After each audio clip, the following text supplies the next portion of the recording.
ঐতিহ্যবাহী দক্ষিণ দিনাজপুর জেলার কুমারগঞ্জ নাকি সাফানগর থানার অন্তর্গত পোস্ট সাফানগর, তাই তো?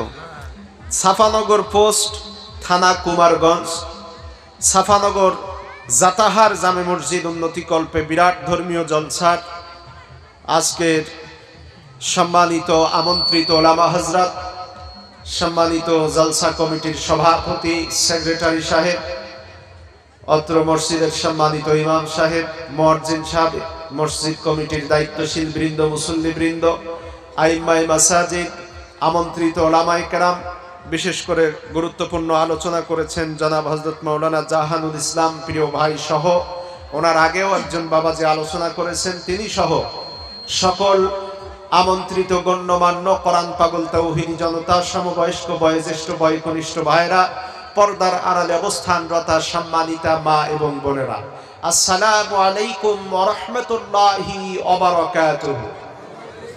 মহান আল্লাহ পাকের দরবারে আমরা কালিমাতুশ শুকরিয়া জ্ঞাপন করছি এজন্য যে রব্বুল আলামিন দুনিয়াবি সকল কার্যক্রম থেকে আলাদা করে এই অত্র এলাকার হাজার শত সহস্র মানুষ থেকে পৃথক করে পবিত্র কোরআনের এই জলসায়, এই মাহফিলে আমাদেরকে একত্রিত হয়ে বসার, বলার এবং শোনার ব্যবস্থা যে রব্বুল আলামিন করে দিয়েছেন।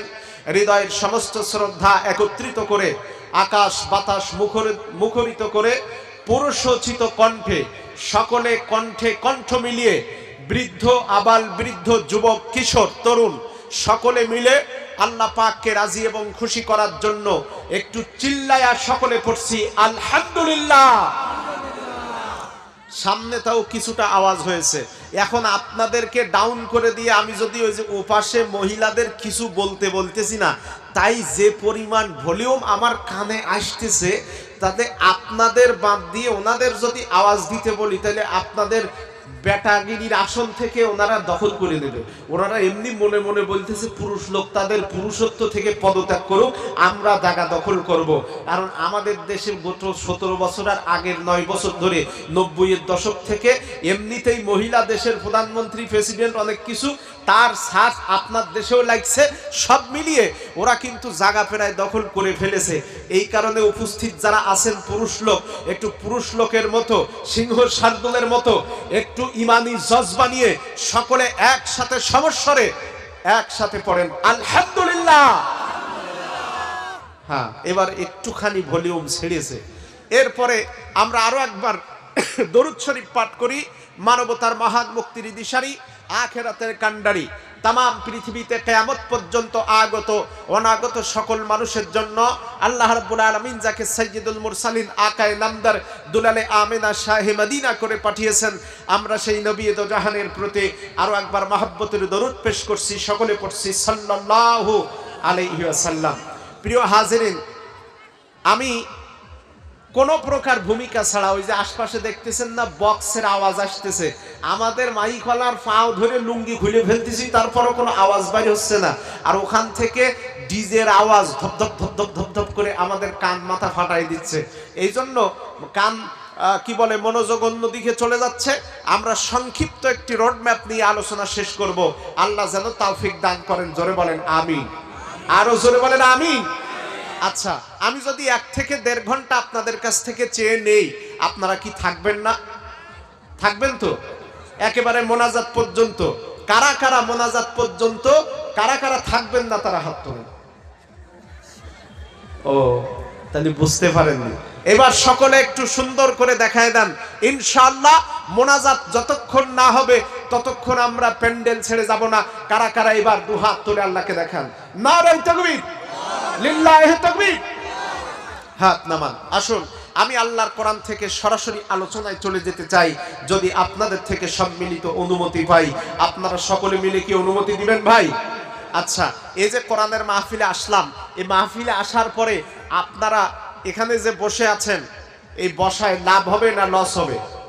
জোরে বলেন, লাভ হবে না লস হবে? অনেকে মনে মনে বলতেছেন হুজুর লাভ যা হবে তা তো আপনি আর মাইকলার হবে, বক্তাদের পকেটে কিছু পয়সা যাবে, কমিটি ওদিক খাতা কলম নিয়ে রেডি হয়ে বসে আছে চিন্তা ভাবনায় কি হতে পারে, কি হবে কি হবে না, হুজুর শেষ পর্যন্ত আলোচনা করবে না, থুয়ে চলে যাবে। তাহলে লাভ আমাদের কি হলো? হ্যাঁ, লাভ হলো। কোথায় লাভ হলো? রসুলের হাদিস থেকে প্রমাণ নেন।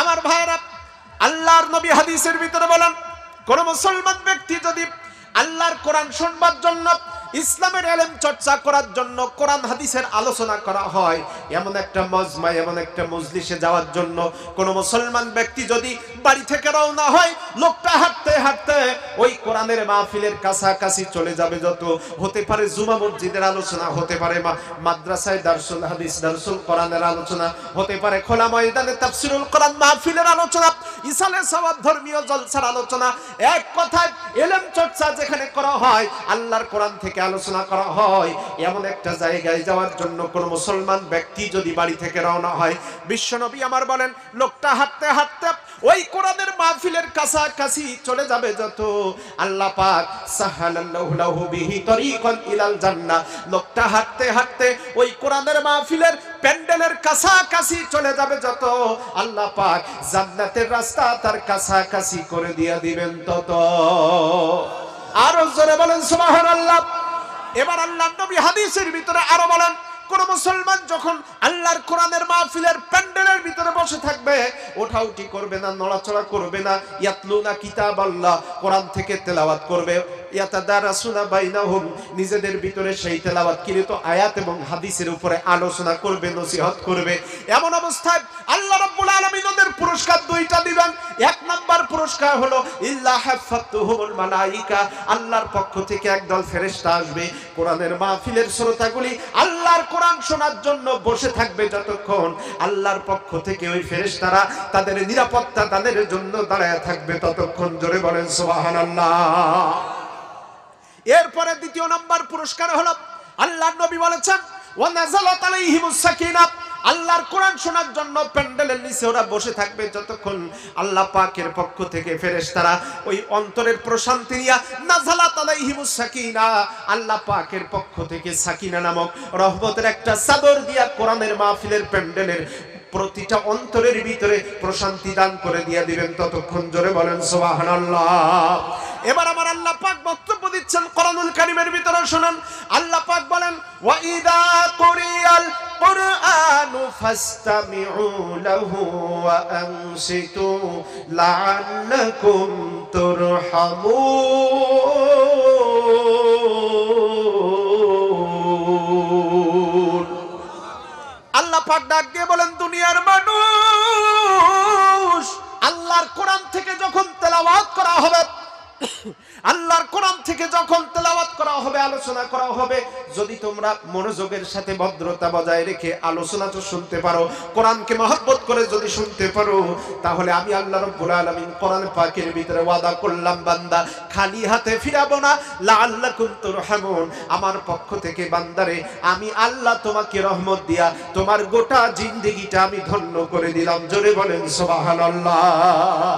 সুতরাং এই কোরআনের মাহফিলে আসলে লাভ হবে, এ কথা বিশ্বাস করে যারা প্যান্ডেলের ভিতরে কষ্ট করে বসে থাকে তারা, আর কোরআনের মাহফিলে আসলে লাভ হবে না লস হবে এই নিয়ে সন্দেহ করে যারা পকেটে হাত দিয়ে রাস্তার কিনারে দাঁড়ায় থাকে তারা, ওরা মনে মনে বলতে থাকে, বাংলাদেশের হুজুর, এই হুজুর তো দেখতে আজহারির মতো চেহারা, অত সুন্দর না, এই হুজুরের দেখতে তো আবরারুল হক আসিফের মতো চেহারা না, হাসি দিলে মুস্কি একটা হাসি দিলে ভালো লাগে না, সুতরাং এই ভেটকি দেওয়া হাসি দেখে কি করব, হুজুরের কণ্ঠ যদি ভালো হয়, আলোচনা যদি একটু চমৎকার ধরনের হয়, তাহলে বসবো, না হলে আস্তে করে ভেঙে যাব, এই চিন্তা করে যারা ওরা প্যান্ডেলের ভিতরে আসে না, ওই রাস্তার কিনারে পকেটের মধ্যে হাত দিয়ে এরকম করে দাঁড়াইয়া থাকে, তারা আমার যে যুবক ভাইরা ওই চিন্তা করে নাই, তারা সবাই কোরআনের ভালোবাসায় ভেতরে আসবে।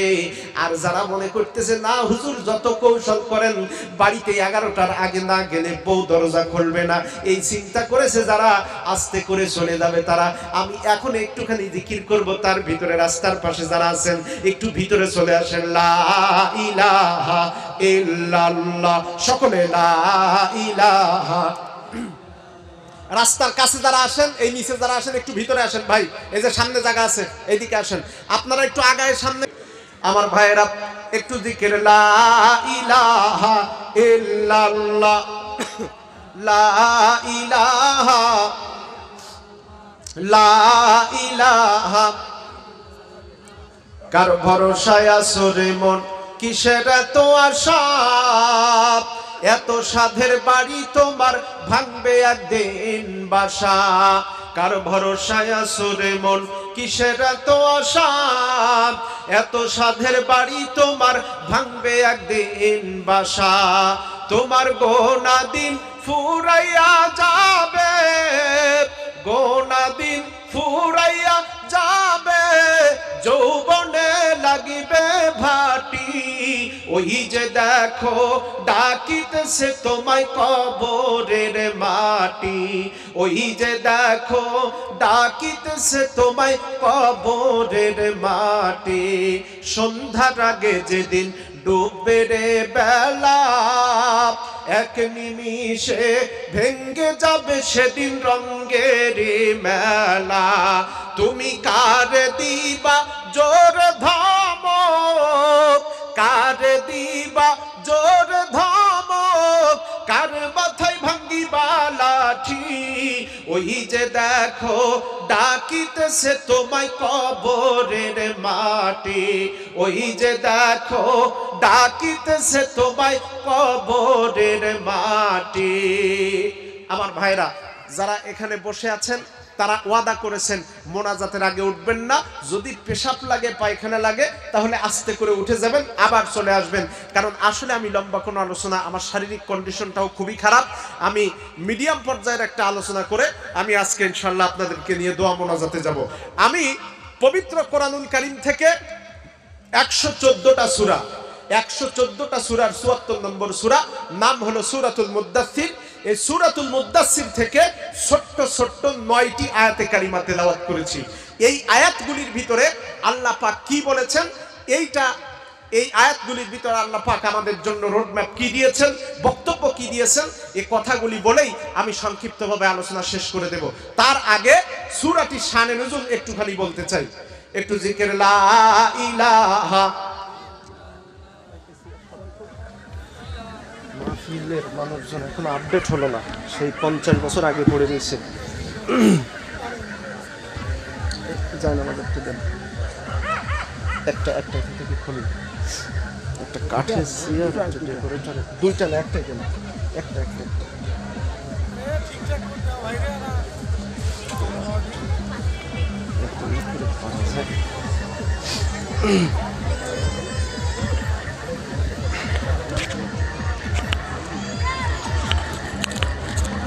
জিকির লা ইলাহা ইল্লাল্লাহ, লা ইলাহা ইল্লাল্লাহ, লা ইলাহা ইল্লাল্লাহ মুহাম্মাদুর রাসূলুল্লাহ সাল্লাল্লাহু আলাইহি ওয়াসাল্লাম।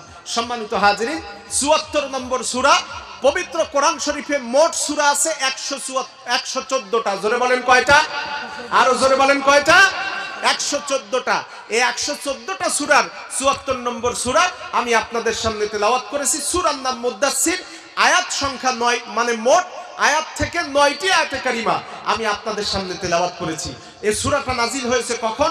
রাসূল করিম সাল্লাল্লাহু আলাইহি ওয়াসাল্লামের মক্কি জিন্দেগিতে আল্লাহর নবীর উপরে তৎকালীন মক্কার স্বৈর শাসক আবু জাহেল, উতবা, সাইবা, ওলীদ বিন মুগীরা আল্লাহর নবীর উপরে চতুর্দিক থেকে জুলুম আর নির্যাতন চালাচ্ছিল, যখন সূরাতুল মুদ্দাসসির আল্লাহ রাব্বুল আলামিন নবীজির উপরে নাজিল করেছেন তখন।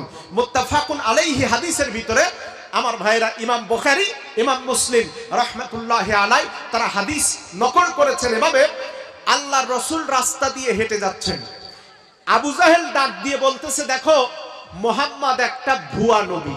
নাউজুবিল্লাহ বলবেন না? আরো জোরে বলেন, সকলে একসাথে বলেন। লোকজন বলল, মুহাম্মদ যে ভুয়া নবী এটা কি করে বুঝলে? তখন আবু জাহেল যুক্তি দেখালো, দেখো মুহাম্মাদের আল্লাহ মুহাম্মাদের উপরে ক্ষেপে গিয়েছে, যার কারণে তার উপরে জিবরাইল আমিন আর আসে না, ওহীও নাজিল হয় না। এই কারণে মুহাম্মাদের আল্লাহ মুহাম্মাদের উপরে রাগ করে ওহী পাঠান না। মুহাম্মদ আসলেই একটা ভুয়া নবী, মুহাম্মদ একটা ভণ্ড লোক। জোরে বলেন নাউজুবিল্লাহ। এ কথা শোনার পরে আল্লাহ পাকের নবী খুব বিমর্ষ হয়ে গেলেন, রাস্তা দিয়ে হেঁটে আসতেছেন, মন খারাপ। হঠাৎ করে তাকিয়ে দেখেন আকাশের মাঝখানে একটা চেয়ারের উপরে জিবরাইল আমিন বসে আল্লাহ রসুলের দিকে তাকিয়েছেন। এমন সময় আল্লাহ পাকের নবী মন খারাপ করে বাড়িতে চলে গেলেন।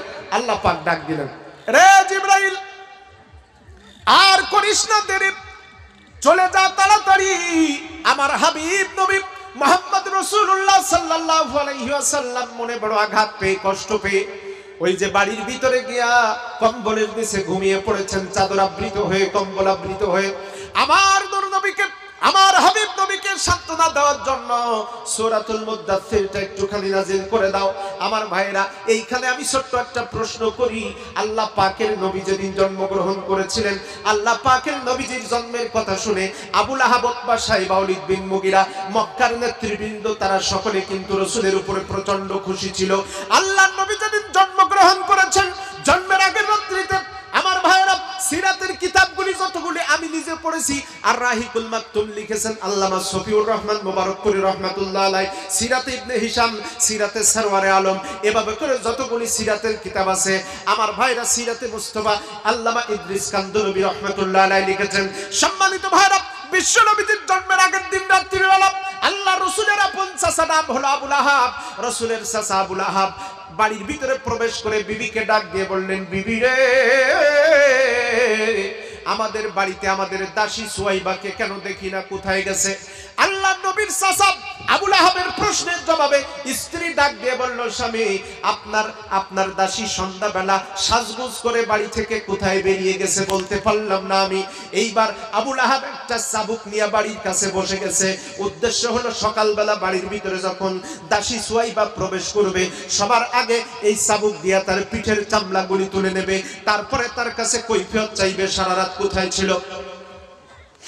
সম্মানিত ভাইরা আমার, রাত যখন পার হয়ে সুবে সাদিক, সুবে কাজেম যখন পার হয়ে গেছে, এমন সময় দাসী সুয়াইবা তাড়াহুড়ো করে বাড়ির মধ্যে প্রবেশ করলো। বাড়ির ভিতরে প্রবেশ করবার সাথে সাথে আমার ভাইরা, এবার দাসী সুয়াইবাকে দেখে আবু লাহাব তাড়াতাড়ি বলল, দাসী রে, আমার কাছে চলে আয়, আর সারা রাত কার বাড়িতে দায়িত্ব পালন করেছো আমাকে কৈফিয়ত দাও। দাসী এবার ডাক দিয়ে বলল, সুয়াইবা ডাক দিয়ে বলল, ওগো মালিক, আপনার চেহারার দিকে তাকায়, আপনার চেহারার অবস্থার দিকে তাকায় আমার মনে হয় আপনি আমার উপরে প্রচন্ড ক্ষেপে গিয়েছেন, আপনি আমাকে পিটাবেন, আপনি চাবুক দিয়ে আমার পিঠের চামড়াগুলি লাল করে দিবেন। ওগো মালিক, তবে আজকে রাত্রিবেলা সারা রাত আমি কোনো খারাপ কাজের সাথে ছিলাম না, আমি একটা ভালো কাজের সাথে ছিলাম। ওগো মালিক, ওই ভালো কাজের কথা, ওই ভালো সুসংবাদটা যদি আপনাকে আমি দিতে পারি, আপনি আমাকে শাস্তি না দিয়ে উল্টা আপনি আমাকে পুরস্কার দান করতে পারেন। আবু লাহাব বলতেছে, কি এমন ভালো কাজ করেছো বলো তো দেখি। আবু লাহাবের এই প্রশ্নের জবাবে দাসী সুয়াইবা বলতেছে, মালিক, আজকে রাত্রিবেলা আপনার একজন ভাই ছিল আব্দুল্লাহ, 6 মাস আগে যে আব্দুল্লাহ মারা গেছে, তার একজন স্ত্রী আছে, নাম হলো আমিনা। আমিনার গর্ভ থেকে আজকে সকালবেলা শোবে সাদিকের সময় আপনাদেরকে আল্লাহ পাক একটা ভাইপো, একটা পুত্র সন্তান দান করেছেন। ওগো মালিক, আপনার ভাইপো, আপনাদের এই পুত্র সন্তান, আপনার ভাইপো জন্মগ্রহণ করবার সাথে সাথে আপনার বাবা খাজা আব্দুল মুত্তালিব আপনার ভাইপোর নাম রেখে দিয়েছে মুহাম্মদ বিন আব্দুল্লাহ। একটু জোরে বলেন সুবহানাল্লাহ। আমার ভাইরা, মুহাম্মদ বিন আব্দুল্লাহর জন্মের খবর শোনার সাথে সাথে আবু লাহাব ডাক দিয়ে বলল, সুয়াইবা, আমার ভাতিজা মুহাম্মদ বিন আব্দুল্লাহকে জন্মের খবরটা সবার আগে আমার কাছে তুমি দেওয়ার কারণে আমি তোমার উপরে এমন বেশি খুশি হলাম, আমি আজকে তোমাকে শাস্তি দেব না, বরং আমি তোমার জন্য আমার পক্ষ থেকে দামি পুরস্কার ঘোষণা করে দিলাম। এইবার সুয়াইবা বলতেছে, মালিক, মুহাম্মদ বিন আব্দুল্লাহর জন্মের খবর শুনে আপনি আমাকে পুরস্কারের ঘোষণা দিলেন, আপনি কি তার চেহারার বর্ণনা একটু শুনতে চান নাকি? সুবহানাল্লাহ বলে। যেই বলেছে মুহাম্মদ বিন আব্দুল্লাহ চেহারার গল্প একটু শুনতে চান নাকি, বর্ণনা একটু শুনতে চান নাকি, এটা বলবার সাথে সাথে এইবার আবু লাহাব বলতেছে, বলো মুহাম্মদ বিন আব্দুল্লাহ চেহারা কেমন? দাসী সুয়াইবা ডাক দিল, মালিক, মুহাম্মদ বিন আব্দুল্লাহর চেহারাখানা দেখার জন্য আমি যখন তাকে আমার হাতের উপরে উঠালাম, হাতের উপরে উঠাইয়া আমি তার চেহারার দিকে নজর করলাম, নজর করার সাথে সাথে আমি তাকায় দেখলাম, আমার যেন মনে হলো মোহাম্মদ বিন আব্দুল্লাহ চেহারার দিকে তাকায় আমার মনে হলো লাত মানাত উজ্জা হবল কাবা শরীফের 360টা মূর্তির কসম করে বলি, আর আল্লাহ পাকের আকাশের মালিক আল্লাহ পাকের কসম করে বলি, আমার মনে হয় এই দুনিয়াতে আপনার ভাতিজার চাইতে এত সুন্দর চেহারার মানুষ আল্লাহ পাক দুনিয়াতে আর পাঠান নাই। আকাশ হতে চাঁদ নেমেছে মা আমিনার কোলে, আধার রাতে উঠলো যেন চাঁদের চেরাগ জ্বলে, চাঁদের চেরাগ জ্বলে। গুলশানে আজ বুলবুলিরা গাইছে শিরিন কালাম, তামাম জাহান নবীর পায়ে পাঠায় লাখো সালাম, পাঠায় লাখো সালাম। আকাশ হতে চাঁদ নেমেছে মা আমিনার কোলে, আধার রাতে উঠলো যেন চাঁদের চেরাগ জ্বলে, চাঁদের চেরাগ জ্বলে। জোরে বলেন মারহাবা। সম্মানিত ভাইয়েরা আমার, বিশ্ব নবীদের জন্মের খবর শোনার পরে আবু লাহাব তার চেহারার বর্ণনা শোনার পরে এইবার দাসী সুয়াইবাকে ডাক দিয়ে বলল, দাসী সুয়াইবা, আমার কাজের লোকগুলিরে নিয়ে তাড়াতাড়ি করে মাঠের ভিতরে আমার যে ফসলের বাগা আছে সেখানে চলে যাও, আর যেখানে আমার পশুগুলি রাখা হয় সেখানে চলে যাও। ওই পশুপালের ভিতর থেকে সবচাইতে বড় বড় 3টা উট ধরে আনো। 3টা উট ধরে আনার পর ওই 3টা উট এবার আবু লাহাব নিজে হাতে জবাই করলো। জবাই করার পর লোকজন বলল, নেতাজি 3টা উটের এত বেশি গোশত, 60 মনের উপরে গোশত হয়েছে, এতগুলি গোশত কি করব? এইবার আবু লাহাব ডাক দিয়ে বলল, মক্কাবাসী, আমার ভাতিজা মুহাম্মদ বিন আব্দুল্লাহর জন্মের খবরটা গোটা মক্কা শহরের সমস্ত জনগণের সামনে পৌঁছায় দাও, আর আমার ভাতিজা মুহাম্মদ বিন আব্দুল্লাহকে দেখার জন্য যারা আসবে আজকে তাদের সকলকে গণহারে দাওয়াত করিয়া আজকে দুপুরবেলা তাদের আমার বাড়িতে দাওয়াত খাওয়াইয়া দাও। জোরে বলেন সুবহানাল্লাহ। তাহলে রসুলের জন্মের খবর শুনে 3টা উট জবাই করলো যেই আবু লাহাব। আবু লাহাব রসুলের বাবা হয় না চাচা? আরো জোরে বলেন। রসুলের চাচা। চাচা কতটুকু রসুলকে ভালোবাসত, চাচা ভাইস্তার জন্ম ভাইপোর জন্মের খবর শুনে 3টা উট জবাই করলো। সোনার চান ভাইরা আমার, ও আমার কুমারগঞ্জ এলাকার ভাইরা, জাতপুর না কি জানি, জাতাহার, জাতাহারের ভাইরা চাচা ভাইস্তার জন্মগ্রহণের খবর শুনে 3টা উট জবাই দিছে। জাতাহারে এখন যদি কোনো ভাইস্তা ভাইপোর জন্মের খবর পায়, জাতাহারের চাচারা 3টা উট তো দূরে যাক, 3টা মুরগি জবাই দিতে চাইবে? আর ওজোর বলেন চাইবে না, বরং এমন চাচাও আছে একটু ব্রেন ভালো, লেখাপড়া জানে, এই সুযোগে ভাইস্তা ভাগ্নি, ভাইস্তা চাচি কি বলে, কি বলে, ভাইয়ের শেষে ভাগনা, মেয়ের ছেলে ভাগনা, ভাইয়ের ছেলে ভাইপো, তাদের জায়গা জমি পর্যন্ত ফাঁকি দিয়া জাল দলিল করে নিজের নামে লেখে নাই। এরকম চাচা, দাদা, নানা, এরকম মুরব্বী মাতব্বর হাজি এই এলাকায় মোটেও নেই। হ্যাঁ হ্যাঁ, আছে আছে আছে, কথা শেষ হওয়ার আগে বলতেছে আছে, তার মানে বোঝা গেল এই মাল সব জায়গায় থাকে। সম্মানিত ভাইরা, প্রিয় হাজরিন, একটু জিকির লা ইলাহা। ওই চা না হলে তো হচ্ছে না, চিনি ছাড়া দেখেন তো,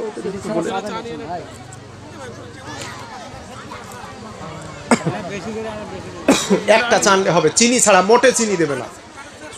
আরো জোরে লা ইলাহা ইল্লাল্লাহ,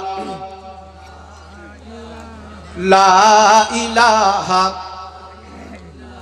লা ইলাহা, লা ইলাহা ইল্লাল্লাহু মুহাম্মাদুর রাসূলুল্লাহ। এই ঘটনার মাঝে বোঝা গেল আবু লাহাব তার ভাইপোকে ভালোবাসতো। আবু জাহেল কতটুকু ভালোবাসতো?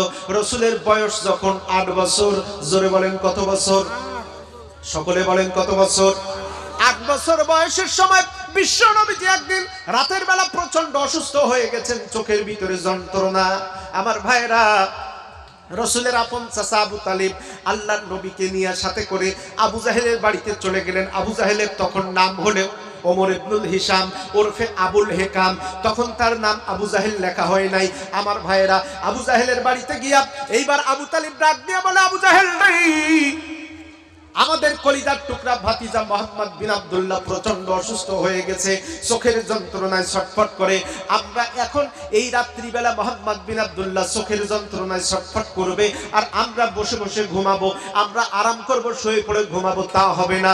এতগুলি টাকা পয়সা লাগবে, এলাকার বাইরে চিকিৎসা করার জন্য যেতে হতে পারে, এই চিকিৎসার 1 টাকাও আমার কাছে নাই, আমি কি করব? আবু জাহেল ডাক দিয়ে বলল, আবু তালিব রে, মোহাম্মদ বিন আব্দুল্লাহ চিকিৎসার জন্য চিন্তা করা লাগবে না, আমি আবু জাহেল ওরফে ওমর ইবনুল হিশাম ওরফে আবুল হেকাম যতক্ষণ পর্যন্ত মক্কার জমিনে বেঁচে আছি, আমাদের কলিজার টুকরা মোহাম্মদ বিন আব্দুল্লাহর চিকিৎসার কোনো টাকার জন্য চিন্তা করা লাগবে না, যত টাকার দরকার হয় সমস্ত টাকার ব্যবস্থা আমার পক্ষ থেকে আমি অগ্রিম দিয়ে দিলাম। জোরে বলেন সুবহানাল্লাহ। এক কথায় তারা রসুলকে ভালোবাসতো। আবু জাহেল, উতবা, সাইবা, ওয়ালিদ বিন মুগিরা, আল্লাহ রসুলের জীবনের ছোট্ট একটা কাহিনী এবার আপনাদের সামনে একটু বলতে চাই। রসুলের বয়স যখন 24 বছর, একটু জোরে বলেন কত বছর? সবাই বলেন কত বছর? আল্লাহ রসুলের বয়স যখন 24 বছর, বিশ্বনবীজি একটা চাকরি খোঁজবার জন্য বাড়ি থেকে বের হয়েছেন, মক্কা শহরের ভিতরে বসে আছেন। হঠাৎ করে মক্কার লোকজন ডাক দিয়ে বলে, মোহাম্মদ বিন আব্দুল্লাহ কি করো? আল্লাহর নবী ডাক দিয়ে বলেন, চাচা আমি এই মক্কা শহরে একটা ব্যবসা অথবা চাকরি খুঁজতে চাই, এই চাকরি করে একটা বেতন পাবো, ওই বেতনটা আমার চাচা আবু তালিবের বাড়িতে দিতে চাই, আমার চাচা প্রচন্ড গরিব অসহায়। মক্কার লোকজন ডাক দিয়ে বলে, ভাইপো মোহাম্মদ, এই মক্কা শরীফে এখন চাকরি কোথাও খুঁজে পাবে না, তবে যদি তুমি একটা চাকরি সত্যি করতে চাও, এই মক্কা শহর থেকে অনতি বিলম্বে একটু দূরে চলে যাও। ওই যে গ্রাম এলাকার ভিতরে একজন ব্যবসায়ী আছে, নাম হলো খুয়াইলিদ, ওই খুয়াইলিদের একজন ছেলের বউ আছে, নাম হলো সাফিয়া, ওই সাফিয়ার কাছে যাও। সাফিয়া একজন ভদ্র মহিলা, তার ব্যবসা পরিচালনার জন্য এই সাফিয়া নামক মহিলা একজন পার্টনার খুঁজতেছে, তোমার মতো সৎ এবং যোগ্য ব্যক্তি ওখানে চাকরি পেতে পারে। আল্লাহর নবী হাঁটতে হাঁটতে ওই মহিলার বাড়িতে চলে গেলেন। মহিলার বাড়িতে যাওয়ার সাথে সাথে মহিলা আল্লাহর নবীকে দেখার সাথে সাথে ডাক দিয়ে বললেন, মক্কার সমস্ত লোকজন তোমরা চলে যাও, আমি মোহাম্মদ বিন আব্দুল্লাহকে দেখার সাথে সাথে আমার মনে হয়েছে আমার ব্যবসা পরিচালনার জন্য এই মোহাম্মদের চাইতে যোগ্য ব্যক্তি আর হতে পারে না। জোরে বলেন সুবহানাল্লাহ। রাসূল চাকরি পেলেন। এই মহিলা ডাক দিয়ে বলল, মোহাম্মদ রে, আমার প্রথম অ্যাসাইনমেন্ট হলো আমি তোমাকে আজকে বেতন বোনাস দেব না, আমি তোমার সাথে কোনো চুক্তিতে যাব না, তুমি যদি আমার প্রথম ব্যবসা হলো সিরিয়ায়, আমার দাসী মাইসারাকে সাথে করে নিয়ে সিরিয়ায় যাবে, ওখান থেকে ব্যবসা করে আসার পরে লাভ হলো কয় টাকা, লস হলো কত টাকা, এটার উপরে ভিত্তি করে আমি তোমার বেতন বোনাস কমপ্লিট করব। এই বলে আল্লাহর রসুল দাসী মাইসারাকে সাথে করে নিয়ে মক্কা থেকে সোজা সিরিয়ায় চলে গেলেন। 1.5 মাস ব্যবসা পরিচালনা করার পরে এবার আল্লাহ রসুল ফিরে আসছেন ব্যবসার হিসাবপত্র দেওয়ার জন্য। ওই মালিক হলো মহিলা, মহিলার বাড়ির ছাদের উপরে ওঠার জন্য, দ্বিতীয় তলায় ওঠার জন্য কেবল সিঁড়ির কাছে গেছে। হঠাৎ করে নবীজি খেয়াল করে দেখলেন ওই যে বিল্ডিং এর দোতলায় মালিক, সাফিয়া আর আরেকজন মহিলা গল্প করতেছে, হাসতেছে, তাদের হাসি ঠাট্টার আওয়াজ নিচে বসে শোনা যাচ্ছে। রাসূল সাল্লাল্লাহু আলাইহি ওয়াসাল্লাম বুঝতে পেরে সাফিয়াকে, মাইসারাকে ডাক দিলেন, মাইসারা, তোমার মালিক এমনিতে মহিলা, আর উপরে আবার কোন এক মহিলার সাথে গল্প করতেছে, তারে আমি চিনি না, সুতরাং অপরিচিত মহিলাদের সামনে যেতে আমি লজ্জা পাই, এটা তো তুমি জানো। তোমার ওই মালিকের কাছে গিয়ে ব্যবসার টাকা পয়সার হিসাব দিয়ে দাও, যে কয় টাকা বেতন হয় আমার কাছে দাও, আমি নিয়ে চলে যাব। ভাইরা আমার, আল্লাহর নবী এবার যখন এই কথা বললেন, মাইসারা ডাক দিয়ে বলে, মোহাম্মদ রে, ওই আমার মালিক সাফিয়া যেই মহিলার সাথে গল্প করতেছে, ওই মহিলা এই এলাকার অন্য কোনো মহিলা না, ওই মহিলা হচ্ছে আমার মালিক সাফিয়ার স্বামীর বোন, অর্থাৎ ননদ। ওই মহিলা হচ্ছে আমার মালিক সাফিয়ার আপন ননদ। ননদ আর ভাবি এক জায়গায় গল্প করতেছে, অসুবিধা হবে না, চলো যাই। আল্লাহর নবী বললেন, মাইসারা, তুমি তো জানো আমি অপরিচিত মহিলাদের সামনে যেতে চাই না, তোমার সাথে আমার একটা সিম পরিচয় আছে, তোমার সাথে কথা বলতেও আমার অত জড়তা আসে না, তুমি ব্যবসার হিসাবটা নিয়ে চলে যাও, তোমার মালিক আমার যে কয় টাকা দেয় আমাকে দিয়ে দাও, আমি বাড়িতে চলে যেতে চাই। এবার মাইসারা এবার বিল্ডিং এর ছাদের উপরে চলে গেলেন, দরজায় টোকা মারলেন, দরজাটা একটু খুলে গেল। দরজাটা খুলে যাওয়ার সাথে সাথে মালিক সাফিয়া ননদার ভাবি মিলে গল্প করতেছে। মালিক সাফিয়া ডাক দিয়ে বলল, এ মাইসারা, তুমি একলা কেন আসছো? মোহাম্মদ বিন আব্দুল্লাহ কোথায়? এ কথা বলার পরে মাইসারা বলতেছে, প্রশ্ন তো একটা করলা, আর একটা করবা নাকি? এইবার ভাব আমার ভাইয়েরা, দাসী মাইসারার প্রশ্নের জবাবে মালিক সাফিয়া তখন বলতেছে,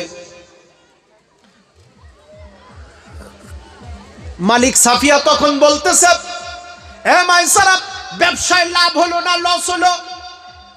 এ কথা বলার পরে মাইসারা বলতেছে, মালিক আগে তোমার ব্যবসার খবরটা দেই। কয় ব্যবসার খবর বলো। এইবার মাইসারা বলতেছে, মালিক তোমার ব্যক্তিগত জীবনে আগে যতগুলি ব্যবসা তুমি পরিচালনা করেছো, যত টাকা তোমার লাভ হয়েছে সমস্ত টাকা এক জায়গায় করে যত টাকা বিগত জীবন ধরে তুমি লাভ করেছো, মোহাম্মদ বিন আব্দুল্লাহর এবারের দক্ষ আর নিখুঁত পরিচালনায়, মোহাম্মদ বিন আব্দুল্লাহর পরিচালনার কারণে এইবারের ব্যবসা আগের চাইতে 4 গুণ বেশি লাভ হয়েছে। একটু জোরে বলেন। এ কথা বলার পরে মহিলা মালিক প্রচন্ড খুশি, তাড়াতাড়ি ডাকো। মাইসারা বলতেছে, মালিক মোহাম্মদ বিন আব্দুল্লাহ তোমার ঘরে আসবে না। কেন আসবে না? কি অপরাধ আমার? কয় তোমার কোনো অপরাধ না, কিন্তু তুমি যে তোমার ননদকে নিয়া ভাবি আর ননদ মিলে আড্ডা দিচ্ছ, গল্প করতেছো, এই মোহাম্মদ একটা আজব চরিত্রের যুবক। এই যুবক মোহাম্মদ অপরিচিত মহিলাদের সামনে যেতে চায় না, লজ্জা পায়। এই মোহাম্মদ বিন আব্দুল্লাহ তোমার ঘরের ভিতরে তোমার ননদ বসে আছে, এই ননদের আওয়াজ আর তোমার আওয়াজ নিচে শোনা যায়, এই কারণে মোহাম্মদ বিন আব্দুল্লাহ উপরে আসতে চায় না। ননদ যে ব্যক্তি বসেছে ভাবি সাফিয়ার সাথে, মালিকের পাশে বসে তার যে ননদ গল্প করতেছে, ননদের নাম কিন্তু এখনো বলি নাই। ননদের নামটা বলবো যখন ভালোবাসা মহব্বতের যদি হয়, সুবহানাল্লাহ আওয়াজ করে তখন বলবেন। তখন মুসলমানের দল, এইবার দাসী মাইসারা বলতেছে, ও মালিক, মোহাম্মদ এমন একজন যুবক অপরিচিত মহিলাদের সামনে যেতে লজ্জা পায়। যখনই এই কথা বলেছে, ওই যে ননদ বসেছিল ভাই, ননদ ডাক দিয়ে বলতেছে, ভাবি গো, এই মোহাম্মদ বিন আব্দুল্লাহ, এই সমাজে এখনো এরকম কোন যুবক কি আছে নাকি যে তার মালিকের সামনে আর অপরিচিত মহিলার সামনে গিয়া তার পাওনা টাকা চাইতে লজ্জা পায়? এই রকম মোহাম্মদকে একটু দেখতে বড় মনে চায়। যেই ননদ, যেই মহিলাটা বলেছে, এই ননদ এই মোহাম্মদ বিন আব্দুল্লাহকে একটু দেখতে মনে চায়। ওই ননদটা দুনিয়ার কোন সাধারণ মহিলা না, ওই ননদের নাম হচ্ছে উম্মুল মুমিনিন হযরতে খাদিজাতুল কুবরা রাদিয়াল্লাহু তাআলা আনহা। আর জোরে বলেন না সুবহানাল্লাহ। সবাই একসাথে জোরে সুবহানাল্লাহ না বললে এই ঘটনার সামনে আগাবো না। জোরে বলেন সুবহানাল্লাহ। আমার ভাইরা, সম্মানিত হাজিরিন, মাইকটা জনমের পয়জারিয়ে, যার কারণে ওয়াজ আমি খুব বেশি হার্ডলাইনে আজকে নিয়ে যাব না, তারপরও আপনাদের অন্তরে একটুখানি দাগ কাটার জন্য বলতেছি। সম্মানিত হাজিরিন, বাংলাদেশে ইন্ডিয়ার মাইক নিয়ে বাংলাদেশের মাহফিলগুলা ফাটাফাটি মাইক চলে, আর ইন্ডিয়ায় এসে দেখি এই দেশের কোম্পানি, এই দেশের সব, অথচ মাইক্রোফোনগুলি মনে হয় যেন মুখের ভিতরে খেয়ে ফেলতে হবে। বাংলাদেশের মাইক্রোফোন ইন্ডিয়া থেকে হাওলাত করে নিয়ে যায়, 1 বিঘে দূর থেকে কথা বললে কথার আওয়াজ যায়, দুপাশে 2টা বক্স থাকলে কথা বললে জনগণের কান মাথা ফাটে যায়, আর আপনাদের মাইকে কথা বললে আমাদের জমদুতে টানে ভাই। সম্মানিত ভাইরা আমার, খাদিজাতুল কুবরা ওই যে ননদ বসে আছে, এইবার বলতেছে, ভাবি মোহাম্মদ বিন আব্দুল্লাহর একটু দেখতে মনে চায়। এ কথা বলার সাথে সাথে ওই ভাবি বলতেছে, আমিও তো সেই চিন্তায় আছি রে খাদিজা। খাদিজাকে হাত ধরে এভাবে টান দিয়ে বিল্ডিং এর কাছে এসে বলতেছে, লোকা ওই যে তাকায় দেখো, ওই যে তাকায় দেখো, মোহাম্মদ বিন আব্দুল্লাহ জমিনের উপরে দাঁড়িয়ে আছে। ওই দিকে তাকানোর পরে খাদিজাতুল কুবরা বলেন, জগৎবাসী, মোহাম্মদ বিন আব্দুল্লাহকে যখন আমি দেখলাম, পাও থেকে মাথা পর্যন্ত কয়েকবার দেখতে থাকলাম, আমি বড় অবাক হয়ে গেলাম। হায় রে, গোটা মক্কা শহরে প্রচন্ড তাপ, ভারত, বাংলাদেশ, পাকিস্তান, এই এলাকায়, শ্রীলঙ্কা এলাকায় তাপমাত্রা 40 ডিগ্রি, তাই আমরা রাস্তায় খালি পায়ে হাঁটতে পারি না। আমার ভাইয়েরা, খাদিজাতুল কুবরা বলতেছেন, মক্কার জমিনে 60 ডিগ্রি তাপমাত্রা, পুরা রাস্তাগুলি পাথরের রাস্তাগুলি উত্তপ্ত হয়ে আগুনের পাথরের মতো হয়ে গেছে। আমি তাকায় দেখলাম মোহাম্মদ বিন আব্দুল্লাহ ওই পাথরের রাস্তার উপরে খালি পায়ে দাঁড়িয়ে আছে, তার চেহারায় কোনো ক্লান্তি নাই। আল্লাহু আকবার। চেহারার মধ্যে কোনো ক্লান্তি নাই। আমি অবাক হয়ে যখন তাকিয়েছি, কে যেন আমাকে এলাহান করে ডাকতেছে, খাদিজা। মোহাম্মদের পাও থেকে মাথা পর্যন্ত দেখলা, একটুখানি আসমানের দিকে তাকাও। আমি খাদিজা যখন আকাশের দিকে তাকালাম, আমি খাদিজা তাকায় দেখলাম আসমানের এক খণ্ড মেঘ এসে মোহাম্মদ বিন আব্দুল্লাহর মাথার উপরে ছায়া দান করে আসে। খাদিজা এই দৃশ্য দেখে ঘরের মধ্যে চলে গেছে। কিছুক্ষণ পরে ভাবি এসে বলতেছে, খাদিজা, মোহাম্মদকে দেখার পরে মন খারাপ করে ঘরের মধ্যে চলে গেলে কেন? খাদিজা কয়, তুমি তো আবার লক্ষ্য করছো? কয়, ভাবি হইয়া ননদের যন্ত্রণা বুঝবো না এবং ভাবি আমি না। তা বলতেছে, তাইলে যদি আমার যন্ত্রণা বুঝতে চাও, ভাবি, আমার একটা দাবি তোমার কাছে। তোমার ওই কাজের, তোমার ওই পার্টনার মোহাম্মদ বিন আব্দুল্লাহকে চাকরি থেকে ক্যান্সেল করে দাও, আর আমার ব্যবসা তোমার চাইতে অনেক বড়, আমার ব্যবসার ম্যানেজার হিসেবে মোহাম্মদ বিন আব্দুল্লাহকে নিয়োগ দিয়ে দাও। জোরে বলেন সুবহানাল্লাহ। এর আগে খাদিজার বিয়ে হয়েছে দুইটা। জোরে বলেন কয়টা? আরো জোরে বলেন কয়টা? একটা বিয়া স্বামী 6 বছর পরে মারা গেছে, আর একটা স্বামী 3 মাস পরে মারা গেছে। মোট 2 স্বামী মারা গেছে। ইতিহাস লিখতেছে 2 স্বামী কোটিপতি ছিল। ওই 2 স্বামী মারা যাওয়ার সময় যত টাকা পয়সা ছিল, কয় খাদিজা তোমার মতো ভালো মানুষ আমাদের জীবনে দেখি নাই। প্রথম স্বামী মারা যাওয়ার সময় তার টাকাও সব খাদিজার কাছে দিল।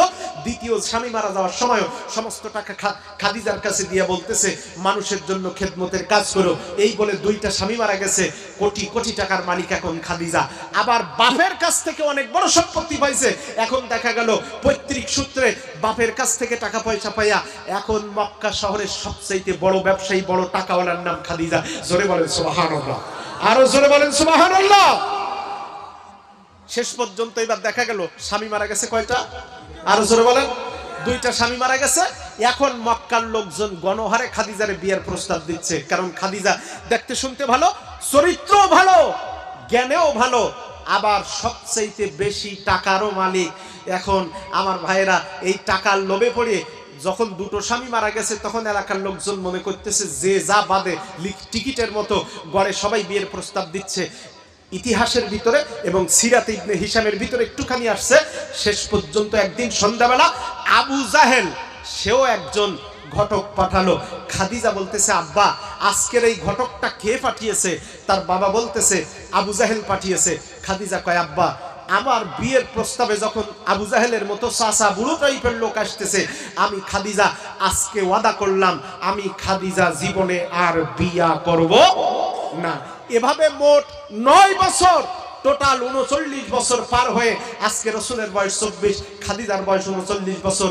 রসুল সাল্লাল্লাহু আলাইহি ওয়াসাল্লামকে দেখে খাদিজা মন খারাপ করলেন। এইবার যখন রসুলকে নিয়ে তিনি নিজে ব্যবসা শুরু করলেন, 1 বছর পার হয়ে যাওয়ার পরে আল্লাহর রসুলের চরিত্রে চলাফেরায় পছন্দ করে খাদিজা নিজেই রসুলকে বিয়ের প্রস্তাব দিলেন। জোরে বলেন সুবহানাল্লাহ। বিয়ে হয়ে গেল। বিয়ে হয়ে যাওয়ার পর একটা সমস্যা হলো। সমস্যাটা কি? ওই যে মক্কায় সমস্ত মুরব্বী, ওলীদ বিন মুগীরা, তারপরে আবু জাহেল, উতবা, সাইবা সবাই রসুলের কি বলে খাদিজাকে বিয়ের জন্য প্রস্তাব দিছিল। ওদের কাছে যখন খবর গেছে যে যা তোমরা যেই খাদিজারে বিয়ে করার জন্য প্রস্তাব দিছো 9 বছর ধরে, সেই খাদিজা শেষ পর্যন্ত তোমাদের ভাইপো ইয়াতিম, টাকা পয়সা নেই যার, গরিব মিসকিন মোহাম্মদ বিন আব্দুল্লাহর সাথে বিয়ে করছে। সুবহানাল্লাহ। তো ওরা তখন বলতেছে, খাদিজা মোহাম্মদকে বিয়ে করছে, খাদিজার জীবন ধ্বংস হয়ে গেছে। রসুলের কথা শুনতে পেলেন। 25 বছর বয়সের নবী বাড়িতে চলে গেলেন। যাওয়ার পরে খাদিজাতুল কুবরা ডাক দেন, স্বামী, চেহারাটা মলিন কেন দেখতেছি আমি, একটুখানি জানতে চাই কারণটা কি? নবী আমার ডাক দিয়ে বলেন, খাদিজা, একটু ভালো করে বলো তো দেখি, তুমি আমার বিয়ে করে কি ঠকে গেছো? কয় কথা কে বললো? মক্কার কিছু লোকজন বলেছে। তাই কারা কারা বলেছে? রসুল নাম বললেন। এইবার খাদিজা নাম ধরে ধরে সেই নেতাগুলোকে দুপুরে দাওয়াত করেছে। ওরা মোসে সর্ষের তেল মাখতে মাখতে আসছে, মনে করছে দুপুরবেলা খাদিজার বাড়িতে বউ ভাত খাবো, এই চিন্তা করে বাড়িতে আসছে। দাওয়াত, সব এক জায়গায় বসে আছে, সামনে খাবার, খেতে যাবে। এমন সময় খাদিজা বের হয়ে বলতেছে, আমার প্রশ্নের জবাব না দিয়া কেউ খেতে পারবা না। সুবহানাল্লাহ বলেন। এবার বলেন, প্রশ্ন জানো কয়টা? জোর হলো না, সবাই মিলে আরো আস্তে। জোরে বলেন কয়টা? সবাই বলেন কয়টা? আচ্ছা, এই 5টা প্রশ্ন অবশ্যই আমি বলবো। তার আগে আসুন এবার আলোচনার ভিতরে নতুন করে চলে যেতে যাই। সূরাতুল মুদ্দাসসিরের শানে নুজুলটা বলেছিলাম। এইবার সূরাতুল মুদ্দাসসিরের ভিতরে আমার আল্লাহ পাক কি বক্তব্য দিয়েছেন? আল্লাহ পাক ডাক দিয়ে বলেন, নবী আপনার কোরআনের দাওয়াত শুনে মক্কার আবু জাহেল, উতবা, শাইবা, ওলীদ বিন মুগীরা আপনার উপরে দাওয়াতটা, আপনার কোরআনের দাওয়াত পেয়ে তারা নাখোশ হয়ে গিয়েছে। আমি আপনাকে কষ্ট দিতে চাই না। ওগো নবীজি, আমি আপনাকে সান্ত্বনা দিয়ে বললাম, কুল্লু নাফসিন বিমা কাসাবাত রহিনা। ওগো নবীজি, আপনি আপনার দাওয়াতি কাজ করেন। আপনার দাওয়াতি কাজ কেউ মানলো অথবা না মানলো, এটা নিয়ে চিন্তিত হওয়ার কোনো কারণ নাই। কুল্লু নাফসিন বিমা কাসাবাত রহিনা। আমি আল্লাহ তাআলা বললাম, এই দুনিয়াতে যে যেমন লোক যে যেমন দুনিয়াতে আমল করবে, আমি আল্লাহ পাক কিয়ামতের দিন তার সেই রকম ফলাফল দান করব। জোরে কোন সুবহানাল্লাহ। কুল্লু নাফসিন বিমা কাসাবাত রহিনা। দুনিয়াতে যে যেমন আমল করবে, আমি আল্লাহ তাকে ঠিক তেমন ফলাফল দান করব। ইল্লা আসহাবাল ইয়ামিন, তবে ডাইনপন্থী যারা হবে তারা জান্নাতে যাবে। জোরে বলেন সুবহানাল্লাহ। ডাইনপন্থী যারা হবে তারা সবাই জান্নাতে যাবে। আহা হা, মাহফিলের প্যান্ডেলে বসে সিগারেট ধরাইছে। ওহ কি সুবহানাল্লাহ গো! এই মানুষের কমন সেন্স আছে। ও আচ্ছা আচ্ছা, তারপর প্যান্ডেলে বসে এই কাজ করে কেউ? আল্লাহ। সম্মানিত হাজিরিন, আমার রাগ করতেছেন আপনারা? ও মাঝে মধ্যে এরকম দুটো একটা ঘটনা হয় আনন্দ দেওয়ার জন্য। অসুবিধা হচ্ছে আপনাদের? প্রশ্ন যেন কয়টা? আরো জোরে বলেন কয়টা? সবাই মিলে বলেন কয়টা? 5টা প্রশ্ন। আমার ভাইরা, এইবার আল্লাহ রাব্বুল আলামিন ডাক দিয়ে বলতেছেন, নবী ইল্লা আসহাবাল ইয়ামিন, যারা ডাইনপন্থী হবে ফি জান্নাত, তারা সবাই জান্নাতের মধ্যে প্রবেশ করবে। সুবহানাল্লাহ বলেন। তাহলে যারা ডাইনপন্থী হবে জান্নাতি, তারা সকলে জান্নাতের ভিতরে প্রবেশ করবে। এবার জান্নাতের ভিতরে প্রবেশ করার পরে ইয়াতাসাআলুন, জান্নাতি ব্যক্তিরা প্রশ্ন করবে। কাদেরকে প্রশ্ন করবে? ইয়াতাসাআলুনের ব্যাখ্যায় ইমাম বাগাবী রাহমাতুল্লাহ আলাইহি তাফসীর মাআলিমুত তানজিলের ভিতরে চমৎকার করে লিখছেন, এ জগৎবাসী, জাহান্নামে যাওয়ার পরে জাহান্নামের জনগণের উপরে আল্লাহ পাকের ফেরেশতারা যখন গণহারে পিটান দেবে, এই মাইল সহ্য না করতে পেরে ওরা তখন জান্নাতের ব্যক্তিদেরকে ডাক দিয়ে বলবে, ইয়া আহলুল জান্নাহ, হে জান্নাতীরা, তোমরা কি আমাদের দিকে একটু তাকাও না? তোমরা কি আমাদের কষ্ট জানো না? এই জাহান্নামের ভিতরে আমাদের কত আযাব হয়, কত কষ্ট হয়, তোমরা কি দেখতে পাও না? এই আওয়াজ শোনার সাথে সাথে জান্নাতি ব্যক্তিরা বলবে, রব্বুল আলামিন, জাহান্নামে যে প্লেয়ারগুলো গেছে ওদের চেহারাটা একটু দেখতে চাই, কারা কারা জাহান্নামে গেছে। এই কথা বলবার সাথে সাথে আল্লাহর কুদরতি হুকুমে জান্নাত আর জাহান্নামের ভিতরে মাঝখানে যে ফাঁকা জায়গাটা আছে, ওই ফাঁকা জায়গাটা পর্দাটা উঠে যাবে। জান্নাতীরা জাহান্নামীদেরকে দেখবে, জাহান্নামীরা জান্নাতীদেরকেও দেখবে। এইবার জান্নাতীরা তাকায়া তাকায়া দেখবে, হায় রে, এলাকার বড় বড় নেতা, এলাকার বড় বড় পঞ্চায়েত, এলাকার বড় বড় মাতব্বর, বড় বড় হুজুর সব জাহান্নামের ভিতরে ঢুকে গেছে। এরা তখন প্রশ্ন করবে, মা সালাকাকুম ফি সাকার, তোমরা জাহান্নামে কেন আসছো? জাহান্নামে আসার কারণটা কি? তখন ওরা বলবে, জাহান্নামে আসার জন্য আমাদের 4টা ভুল হয়েছে। কয়টা? আরো জোরে সবাই মিলে বলেন কয়টা? 4টা। ওদিকে প্রশ্ন জানো কয়টা? আরো জোরে। এই 5টা প্রশ্ন মনে রাখবেন আমার ভাইরা। জাহান্নামীরা ডাক দিয়ে বললেন, হে জান্নাতীরা, এই দুনিয়ায় আমরা 4টা ভুল কাজ করেছিলাম। 4টা ভুল কাজের কারণে আমরা জাহান্নামে আসছি। 1 নাম্বার ভুল হলো, ক্বালু লাম নাকু মিনাল মুসাল্লিন।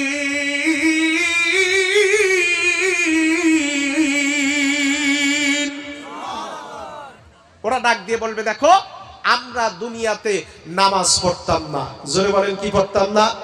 আরো জোরে বলেন কি পড়তাম না? নামাজ পড়তাম না।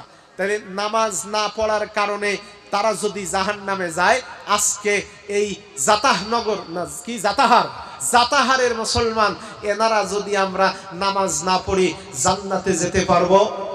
আরো জোরে বলেন, আরো জোরে বলেন। এবার যদি এই প্যান্ডেলে যারা বসে আছে তাদেরকে বলি, আজকে সারা দিনে 5 ওয়াক্ত নামাজ কে পড়েছেন? একটু হাত তোলেন। 5 জন লোকও খুঁজে, আলহামদুলিল্লাহ, হাত তোলেন তো। মাশাআল্লাহ মাশাআল্লাহ, আলহামদুলিল্লাহ, অনেক লোক আছে। নারায়ে তাকবীর। এইবার আল্লাহ পাক বলছেন, ওরা বলবে ক্বালু লাম নাকু মিনাল মুসাল্লিন, আমরা জাহান্নামে আসছি, দুনিয়াতে নামাজ পড়তাম না। জোরে বলেন, কি পড়তাম না? নামাজ পড়তাম না। তাহলে বোঝা গেল যে মুসলমান জাতাহারে বাড়ি হোক, সাফানগর বাড়ি হোক, কুমারগঞ্জ থানায় বাড়ি হোক, হিলিতে বাড়ি হোক, দক্ষিণ দিনাজপুরে হোক, মক্কায় হোক, বাংলায় হোক, নামাজ না পড়লে মুসলমান জান্নাতে যেতে পারবে? আরো জোরে বলেন, পারবে? জান্নাতে যেতে পারবে না। তাহলে আমরা এখানে যারা উপস্থিত আছি, রাসূল বলেছেন মান তারাকা সালাতান মুতাআম্মিদান ফাকাদ কাফারা, যে ব্যক্তি নামাজ পড়বে না, নামাজ ছেড়ে দেবে, সে ব্যক্তি কাফেরের মতো হবে। বাইনাল আবদি ওয়া বাইনাল কুফরি তারকুস সালাহ, একজন অমুসলিম আর মুসলিমের ভিতরে পার্থক্য হলো মুসলমান আজান শুনে নামাজ পড়তে যায়, কিন্তু ও মুসলিম আজান শুনে নামাজ পড়তে যাবে না। তাহলে বোঝা গেল যে মুসলমানের বাচ্চা, মুসলমানের সন্তান হইয়া দোকানে বসে চা খায়, এরপরে আড্ডা মারে, মসজিদে আজান হয়েছে, নামাজ পড়তে যায় না, নামে আদমশুমারিতে, গণশুমারিতে তার নাম মুসলমান থাকলেও আল্লাহর আদালতে, আল্লাহর খাতায় সে মুসলমান না। কথা বলেন, কথা বলেন, আরো জোর বলেন, ঠিক কিনা? আজকে থেকে 5 ওয়াক্ত নামাজ পড়বেন কারা? 2 হাত তোলেন তারা। নারায়ে তাকবীর। আচ্ছা, আগামীকাল সকালবেলা যখন এই মসজিদ থেকে মুয়াজ্জিন ঘোষণা করবে আল্লাহর পক্ষ থেকে, আসসালাতু খায়রুম মিনান নাওম,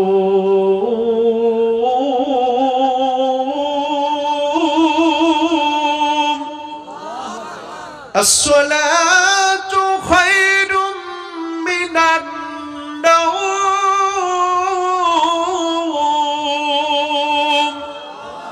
এইবার ওই অবস্থায় ঠান্ডা একটু বেশি পড়েছে, কম্বল বলতেছে বাইরে প্রচুর ঠান্ডা, এই ঠান্ডায় বাইরে যাওয়ার দরকার নেই, আমার কাছে জড়াইয়া শুয়ে থাক। এই অবস্থায় যদি নামাজ না পড়তে ওঠেন, বিশ্বাস করেন মুসলমানের সন্তান জান্নাতে যাওয়ার কোনো সুযোগ কোনো অবস্থায় আপনার হবে না। তাহলে নামাজ 5 ওয়াক্ত পড়ার দরকার আছে না নাই? আমার ভাইরা, আপনাদের এই দেশে এই এলাকায় সাফানগর, আমার ভাইরা কুমারগঞ্জ, দক্ষিণ দিনাজপুরে আছে কিনা জানি না, তবে আসামে আর ত্রিপুরায় দেখেছি, পশ্চিমবঙ্গের ওই দিকে কয়েকটা জেলার ভিতরে দেখেছি। আর আমার বাংলাদেশে তো এরকম ফাজিল আছে যারা তাদের এমন কিছু পীরের দরবার আছে, নামাজ তো পড়ে না, ওরা বলে পাঞ্জেগানা নামাজ লাগবে না, নামাজের মতো নামাজ নাকি একবার পড়লে হয়। আমি বলি তোর খাওয়ার মতো জীবনে একবার খাইলেই তো হয়, বাকি দিন তোর খাওয়ার লাগে না।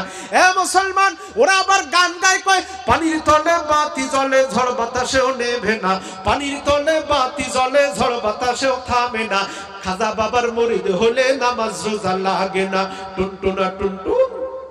আছে, আরো জোরে বলেন আছে। ইয়ং জেনারেশন যারা অ্যান্ড্রয়েড ফোন চালায় তারা ভালো জানে।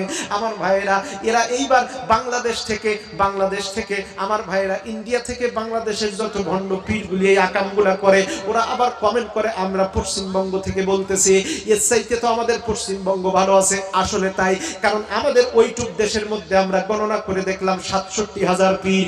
এই 67,000 পীরের ভিতরে অল্প কয়েকটা ভালো, আর সবগুলির ভিতরে ঝামেলা। এ মুসলমানের দল, ভারতের আসাম থেকে কিছুদিন আগে একজন আমাকে ফোন করেছে, মুফতি আব্দুর রহমান, ডাক দিয়ে কয় ভাই আপনার দেশে একটা নতুন জিকির আবিষ্কার হয়েছে, জানেন নাকি? আমি বললাম নতুন আবার জিকির আবিষ্কার কোথা থেকে হবে? জিকিরের মালিক হলো আল্লাহ, কোরআনে বলে দিয়েছেন জিকির নতুন করে আবিষ্কারের কিচ্ছু নাই। ডাক দিয়ে বলেন ভাই ওয়াজ আপনার রাখেন, আপনি একটুখানি নেটে সার্চ করে দেখেন। আমি বললাম কি সার্চ করব? ডাক দিয়ে কয় হুজুর আপনি একটু নেটে সার্চ করেন হিম হে জিকির। কি জিকির? আরো জোরে বলেন। আপনারা ইতিমধ্যে নেটে দেখেছেন না এই জিকিরটা? হ্যাঁ, অনেকে দেখেছেন। এবার আমি ইউটিউবের বক্সে হিম লিখেছি, সাথে সাথে বিস্তারিত লেখা আসছে হিম হে ডিজে জিকির, হিম হে ডিজে জিকির। তা আমি ভাবলাম দেখি না কি হয়, এখন সার্চ করেছি। এইবার দেখি ওরে বাবা, সাথে সাথে ভেঙে চুরি গান গাচ্ছে, মুর্শিদ আমার হুজুরিশা কি মহিমা জানে, গলার মালা বানাইয়া ধীরে ধীরে টানে, হিম হে হিম হে হিম হে। আচ্ছা, এই যে উ উ করলো, ওদের এক বক্তা আছে, সে জিজ্ঞেস করতেছে যে এই যে উ উ করলি, এই উ উ এর বানানটা কি? তা উ উ যদি বানানি না হয় তাহলে ওই জিকিরের সওয়াব হবে না গুনাহ হবে? তাই নিয়ে তো কিরামান কাতিবিন ঝগড়া করবে। আরো জোরে বলেন ঠিক কিনা? ওরা তো পৌঁছাতেই পারবে না। একজন আরেকজনের কবে যে সওয়াব গুনাহ কোনোটা লেখা যাবে না। আগে চল আল্লাহর কাছে যাই, গিয়ে কবে আল্লাহ এই যে তোমার দুইজন বান্দা বাংলাদেশে বসে হা ও জিকির করলো, এই জিকিরটা কি? এটা কি গালি দিল না জিকির করলো? এটা গুনাহ লিখবো না সওয়াব লিখবো? আমরা তো বুঝবার পারতেছি না। আল্লাহ আপনি কি কিছু বুঝছেন? আল্লাহ কি বলবে? আমার ভাইরা, আল্লাহ পাক বলবে ওই গুলারে শুদ্ধা জাতা দিয়া দে, জাতাহারের মাটি দিয়ে জাতা দিয়া দে। ভাইরা আমার, এরপরে আরো জঘন্য কাম আছে। আমাদের ফরিদপুরে আট্রসির পীর আছে, আপনারা নেটে দেখেছেন। আট্রসির পীরের জিকির শুনলে পেটের ব্যথা ঠিক হয়ে যাবে, পাতলা পায়খানা আলার পায়খানা অটোমেটিক হয়ে যাবে, কাপড়ে ওষুধ খাওয়া লাগবে না। কষা আছে না, কষা কষা রোগী ওই জিকিরের প্যান্ডেলে বসাই তুই অটোমেটিক ওর পায়খানা ঠিক হয়ে যাবে। জিকির কিরকম? ওরা জিকির করে কয়, নতুন ঈদের চাঁদ উঠেছে আটরশির গায়, তোরা দেখবি যারা ভাই বোনেরা আয় রে ছুটে আয় আয় আয়। এভাবে ডাউন হতে হতে এইবার ডাক দিবে আমার বিশ্ব অলি ফরিদপুরি, ওরে তোমার দুটি চরণ ধরি গো, দেখাইও দয়াল নবীর, দেখাইও দয়াল নবীর কঠিন আয়া সরে, বাবার লাইগা কান্দে আমার মং মং মং মং মং মং মং। এইবার এই মং মং যখন করে, ডানে বামে কিছু শাকবেদ বসে থাকে, ওরা তখন জিকির করে কয় হ্যাঁ উ হ্যাঁ উ হ্যাঁ উ।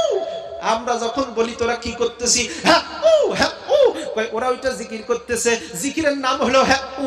আমরা বললাম কাপড় খুলে বুড়া মানুষের দেখ সব গু আর গু। ভাইরা আমার, রাগ করতেছেন আপনারা? নারায়ে তাকবীর। প্রশ্ন জানো কয়টা? আরো জোরে বলেন কয়টা? 5টা প্রশ্ন না শেষ করে যাওয়া যাবে না। আমি বলতেছিলাম আল্লাহ পাক ডাক দিয়ে বলেন ওরা জাহান্নামে যাওয়ার 4টা কারণের 1 নাম্বার কারণ হলো লাম নাকু মিনাল মুসাল্লিন, তারা জীবনে নামাজ পড়ে নাই। এ মুসলমানের দল, তাহলে আপনারা ওয়াদা করেছেন 5 ওয়াক্ত নামাজ পড়বেন। আজান যখন হবে, আজান হওয়ার সাথে সাথে মুসলমান নারী পুরুষ যে যেখানে আছেন আপনারা নামাজের প্রস্তুতি নেবেন। তবে আপনাদের দেশে একটা সমস্যা আছে, ট্রেনগুলির ভিতরে, বাসের ভিতরে বাসগুলি নামাজের জন্য জায়গা দেয় না, বাসগুলি নামাজের জন্য দাঁড়ায় না। যখনই দাঁড়াবে সাথে সাথে নামাজ পড়ে নেবেন, যেখানে দাঁড়াবে বাড়ি আসার সাথে সাথে আগে নামাজটা পড়ে নেবেন। ট্রেনের ভিতরে যুবকগুলির অবস্থা কি রকম? যুবকদের অবস্থা একটু বলবো, একটু বলবো, একটু বলবো। ওরা ট্রেনের কাহিনী পরে বলি। মনে করেন মসজিদের পাশে বসে এই যে মিথ্যার বাক্স, কিসের বাক্স? আরো জোরে বলেন। মিথ্যার বাক্স। মিথ্যার বাক্স বললাম এই কারণে, ফোন করেছে মৌলভী সাহেব কই আছেন? কয় কলকাতায় আছে, কিন্তু মেদিনীপুর। বলে কি বলে না? মৌলভী আছে মেদিনীপুর, কয় কলকাতা। আমার ভাইরা, তো এই কারণে এরপরে বউ ফোন করছে রাত 3টার সময়, কি করতেছো? কয় এই যে ঘরের মধ্যে, মানে বউ বাপের বাড়ি গেছে তো এখন টেনশনে পড়তেছে, বাড়ি তো খালি আর আমি তো বাপের বাড়ি আসলাম রাত 3টার সময়, এই বেটা লাইনে কি করে? আছে না এরকম লোক? আর বউ যাদের আছে সন্দেহ একটু করে, কি করে না? যদি আপনি একটু হাসা মন, সাদা মন নিয়ে মুস্কি হাসতে হাসতে বাড়ির ভিতরে ঢোকেন, তাও জ্বালা, মন খারাপ করলেও জ্বালা। বাড়িতে গিয়ে মন খারাপ করে বসে থাকলে ঝাড়ি দিবে, এমন ভাবে মুখ গোমলা করে বসে রয়েছে আমি যেন খাতি দেইনি। আছে না নাই? এরপরে যদি আপনি একটু হাসি নিয়ে বাড়ির ভিতরে প্রবেশ করেন, তাইলে বলবে রাস্তায় কারে দেখে এসেছো বোধহয়, আমার চাইতে ভালো দেখা গেছে, তাই এত মনে হাসি হাসি ভাব। এরকম যন্ত্রণা আছে না নাই? আমার ভাইরা, ঘরের ভিতরে বউ যাদের আছে, এই ইতিহাস তারা যারা অবিবাহিত তারা কিন্তু এটা বলতে পারবে না।